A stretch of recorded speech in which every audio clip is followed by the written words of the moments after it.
Hello, hello. Hey there. How are you doing? Good. Another episode. Yes, episode is a bit of a euphemism. Yes. So the obvious topic is that we have a undetectable inflation bug, sadly. Undetectable inflation bug. Well, the bug was detected, but if you were to exploit it, it would generate undetectable inflation. Ah, so it's more like an vulnerability. It's a vulnerability for sure. Okay. But it has not been exploited. Not that we know of, but then if somebody discovered it and decided to exploit it, they may have exploited it without alerting us to its existence. Okay. And so why lead with this with a smile? Oh, it's a wry smile. It's a smile at the shittiness of the situation. It's a pretty shitty situation, um, because if we were to hard fork it, hard fork in a fix, emergency, a fix, um, which wouldn't be too difficult a thing to do because it's a small change to fix. Then still the money supply would forever remain unverifiable, uncertain even, because maybe somebody exploited the vulnerability in the past, and we cannot rule it out. Um, so that's not what we're doing. We will write a fix for sure, but it's not going to be a hard fork from here on out. Um, we made the decision to reboot with a new Genesis block, and in such a way that the money supply can be audited, that there is certainty about the money supply. So what happens to the people? What happens to the current balances? Great question. Um, we're going to fast forward the block subsidy schedule on the new chain to start off at block number 21310, which is roughly around the time that we discovered the vulnerability. And all the block subsidies between block 0 and that block, 21310, will be allocated to a fund for claims, which people can use to reclaim UTXOs, provided that they can prove ownership of those UTXOs relative to block 21310 on the old chain. And so, if, as we suspect, nobody was able to exploit this vulnerability, then everybody will be able to reclaim their funds. However, if somebody was able to exploit this vulnerability and exercises a claim soon enough, then some people will be unable to recover their funds. And that's the price to pay for having a money supply that is auditable. And was it challenging to arrive at this solution as a team? I mean, Um, well, this decision was made between Tokyo and myself. Um, we did have a short conversation with some stakeholders whom we trust, and they suggested this medium, what is it, golden middle between fresh reboot on the one hand and emergency fix and continuation on the other hand. Uh, we really do want to have an auditable money supply. That's the whole reason why blockchain money exists. It's because we're angry that people get to print money. Nobody should be allowed to print money. Or if they do, they should follow known public and understandable rules to do Mhm. it. So fixing this in an emergency and perhaps even in a stealthy or sneaky emergency fix, that just wasn't an option for us, even though it's what some blockchain projects have done. In fact, I think Bitcoin and Ethereum and Zcash all did that, and now it's less dramatic for Bitcoin and Ethereum to do that because their money supply is public, and so they are still auditable. But for Zcash, it's a different story because now, since they decided to fix their inflation vulnerability with an emergency fix, they cannot offer anybody a guarantee that nobody was able to exploit the vulnerability before they fixed it. And Mhm. so the money supply of Zcash is forever uncertain. And it certainly doesn't seem to have hurt their market cap, but it's more of a principle than a I price understand. thing for us.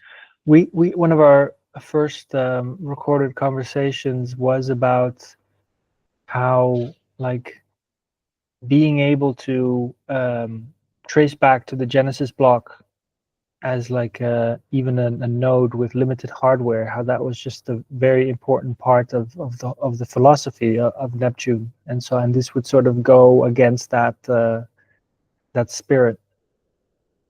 Yeah, yeah, absolutely. Forget about tracing back with limited hardware to the Genesis block. You wouldn't be able to audit the money supply with any amount of hardware. Mm-hmm. So it's not just a little bit against the founding philosophy. It's the polar opposite. Yeah. And so a hasty fix is the one end of the spectrum, which we didn't like, and then we were both angling towards a reset, and we were rather what's the word, mentally preparing ourselves to write an announcement. Listen, guys, we've got to reset from Genesis because our worst nightmare just turned into a reality. Um, but one of the stakeholders that we spoke to came back with this solution. Actually, what you could do is have a claims fund and allow people to claim their UTXOs in exchange for revealing their amounts.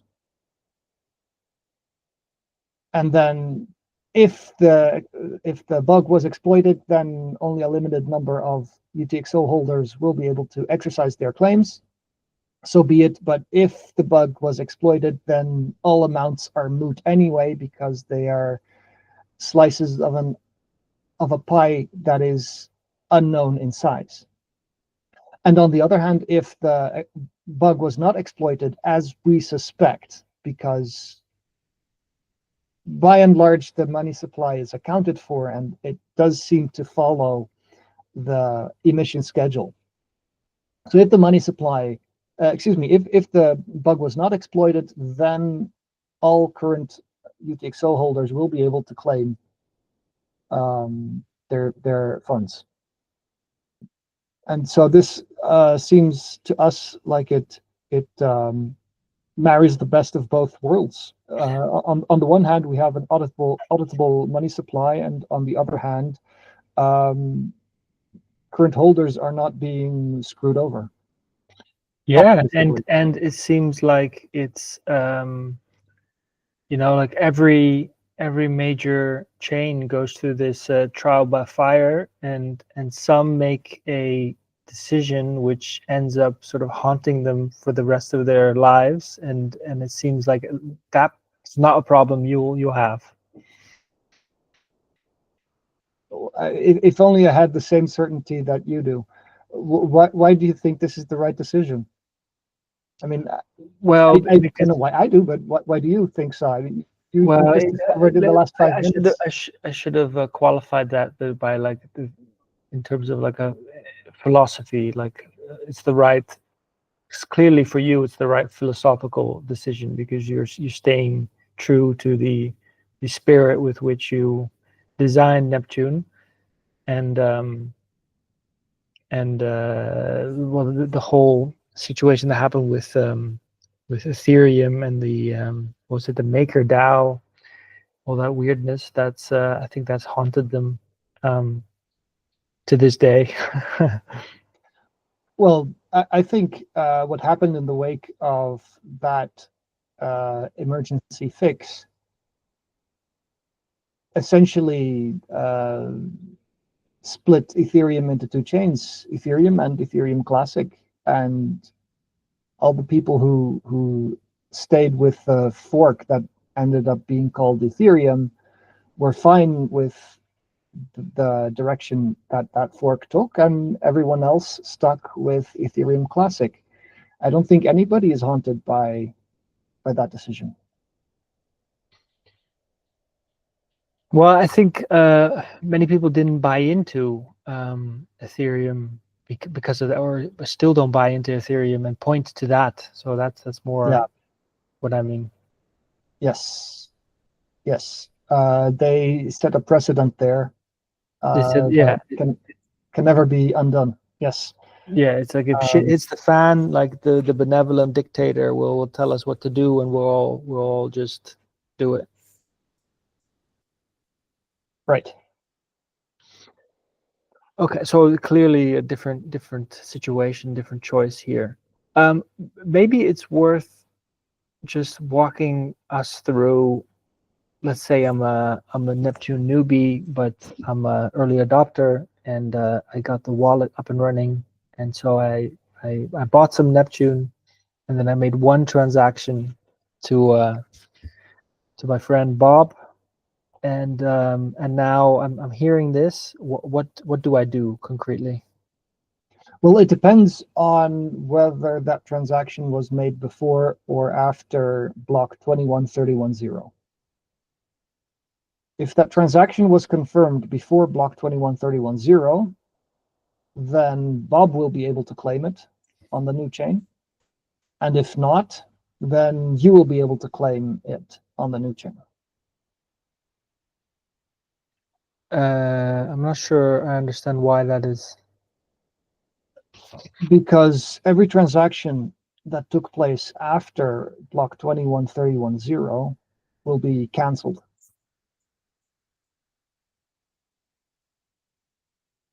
Okay, so it took place before? Right. In that case, Bob received it and is, as of block 21310, proud owner of a Yeah, UTXO. yeah. And when the new chain is launched, he will need to produce a proof using software that we will provide of ownership of that UTXO, and that will give him an equivalent UTXO on the new chain. Ah, so that's quite easy. Well, there's a lot of complicated machinery But going for on. you, you're going to For us. provide the software. Yes.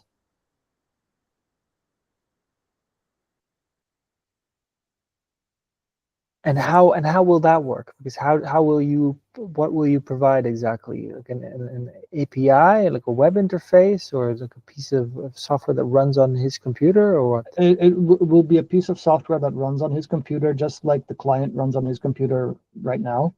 Um, and well, it's probably going to be a new version of the client with one extra RPC endpoint, so that you can produce the proof with a CLI command.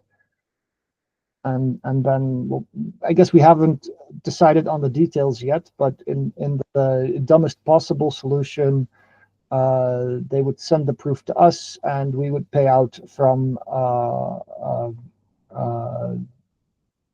fund that we manage. Now, I think we prefer to have no manager of the fund, which is totally possible because we have blockchain money, of course, but it's a significantly more complex engineering task. And so we haven't quite decided yet how we're going to do this, but those are the two extremal points of the solution space. And does that mean, so what about some people that got into Neptune because they value privacy? Now they're being asked to, like, what, send you a DM? Like, what about that? I think you're articulating a argument in favor of making the claims fund, managerless, because if there is a manager, and even if it's not us, but some trustworthy accountant somewhere, they would be revealing private information to that manager in order to exercise the claim.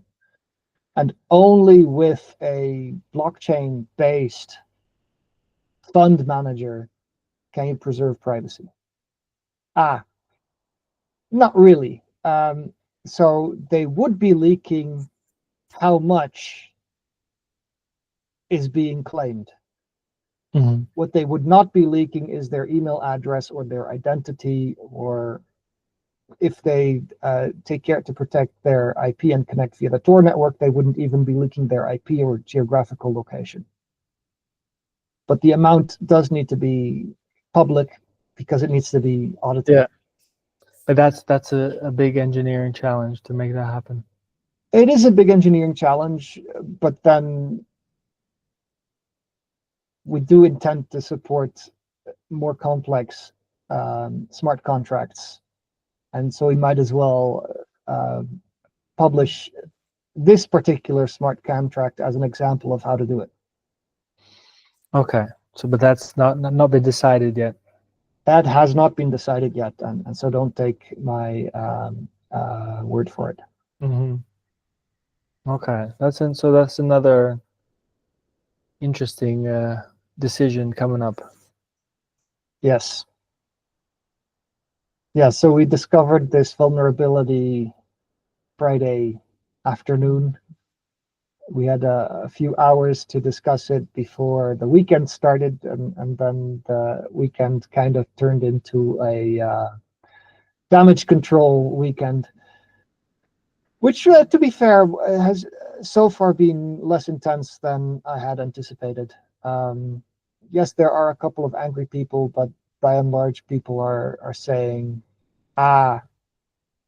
shit happens. I'm glad you're being transparent about it. I mean, that's my reaction. Like, I remember sitting with you and the team and coming up with goals, and I remember being surprised that you said, "Oh, our goal is to have a hard fork by whatever 2025," and I was like, "How can that be a goal?"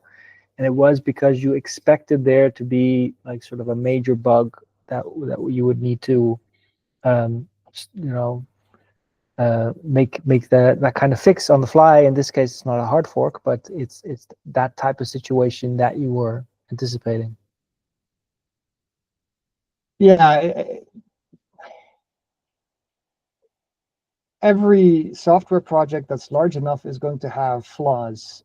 And the tricky thing about blockchain projects is that the reason why we like blockchains is because, and to the extent that they reject modifications.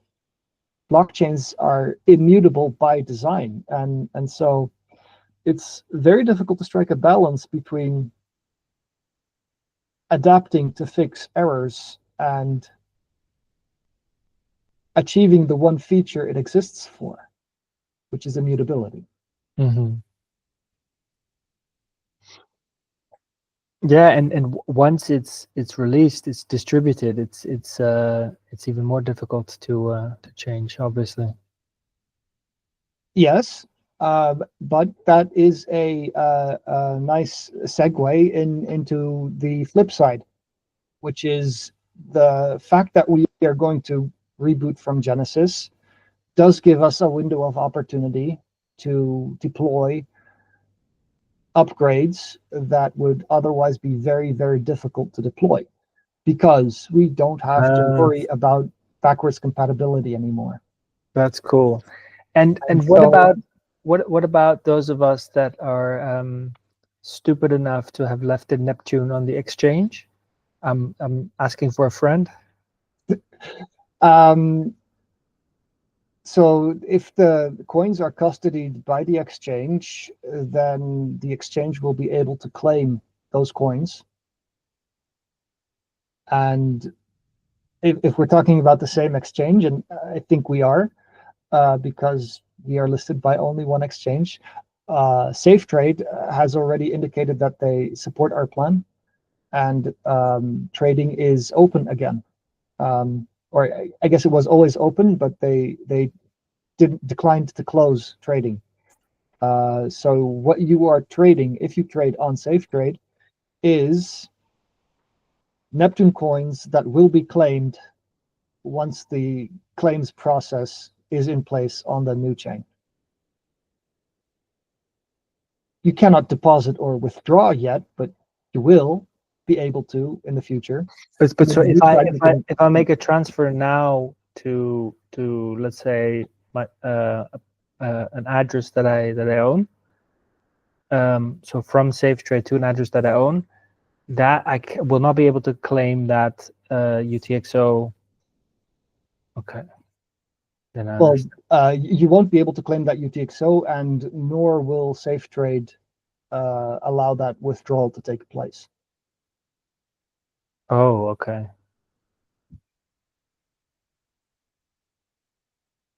They've blocked with like sending. Deposits and withdrawals have been halted, but you can exchange Neptune against USDT and USDT against anything else they offer.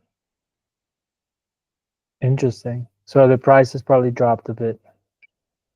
It has dropped, but actually, to be perfectly frank, I expect the price to pick up again. This is not financial advice, but um, there are still a lot of reasons to be optimistic about this project, and now there's no supply anymore. So, in situations like that, how does the price evolve? What do you mean there's no supply anymore? Because we've halted the blockchain and nobody is mining, and it's impossible to deposit coins to SafeTrade.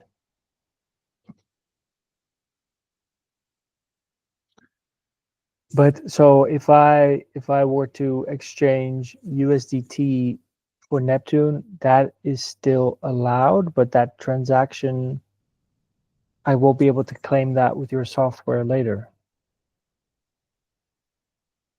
What you would do later on, after SafeTrade claims the UTXOs in its custody, you would initiate a regular withdrawal from SafeTrade. They would open withdrawals and deposits again as soon as the new, well, either as soon as the new chain has launched or as soon as the withdrawal process is in place. But we're probably going to release those simultaneously. You think they would just lump those Neptunes together, like Neptunes from one chain to and the other in your account? I don't see why not.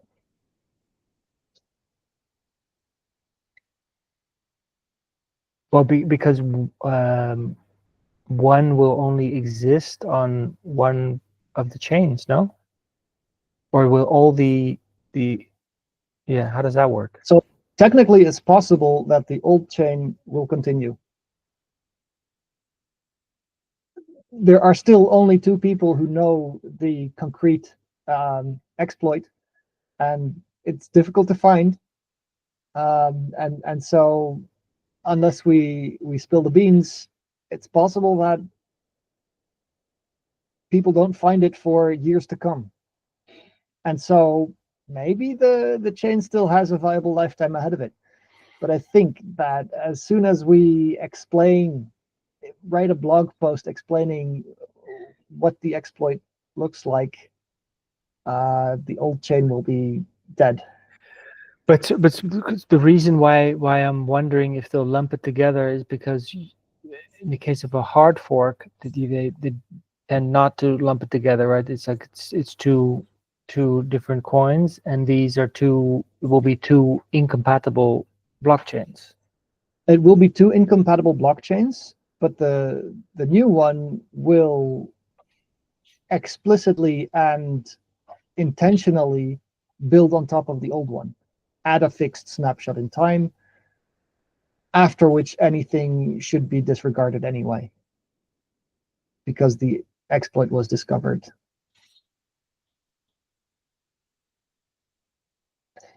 Let me put it this way. What can go wrong if they lump these two technically different coins together into the same category?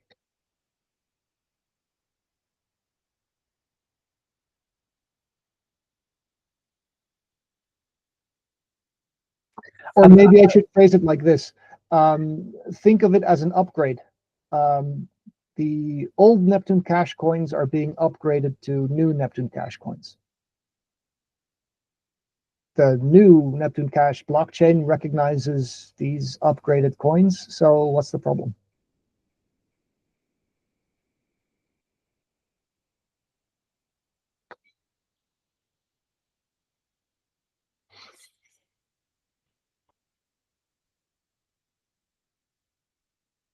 I guess there's some gaps in my knowledge of how an exchange works behind the scenes, because when I swap my tether tether, how do you pronounce it, if I swap that for Neptune, does a Neptune transaction take place in the background from like their stash to an address they generate for me? I don't know for sure, but I don't think so. I think it's just numbers in a database managed by them, and the address is only generated when you make a withdrawal or a deposit. Okay, because if yeah. Okay, so potential arbitrage opportunity. You heard it here first. This is not financial advice. Yeah. Okay. Cool. Well, yeah, sounds like you're on top of things and you're handling well, and sounds like there's a couple of very interesting write-ups that you Are know going to land soon. you guys should do, and definitely promote those, because so it's always kind of shit when like you're dealing with like unexpected thing that sort of went wrong, but then I've always found it interesting to read about how people have dealt with those, especially engineering challenges. So looking forward to seeing that. Indeed. I'm trying to look at this as a blessing in disguise, and I'm simultaneously trying to look at it as a blessing in disguise, and trying to look at my own looking at this as a blessing in disguise as insufficient. How much more broadly should I be looking at things? Are we just thinking about which changes would be too difficult to hard fork in but are possible now, but what other things should we be thinking of? Because this is a very unique opportunity to bring about dramatic changes based on a track record of, except for the one obvious bug, a track record of something that works. Cool. All right. All On right. that note, Take care. See you next time. all right. See you next time. Bye-bye.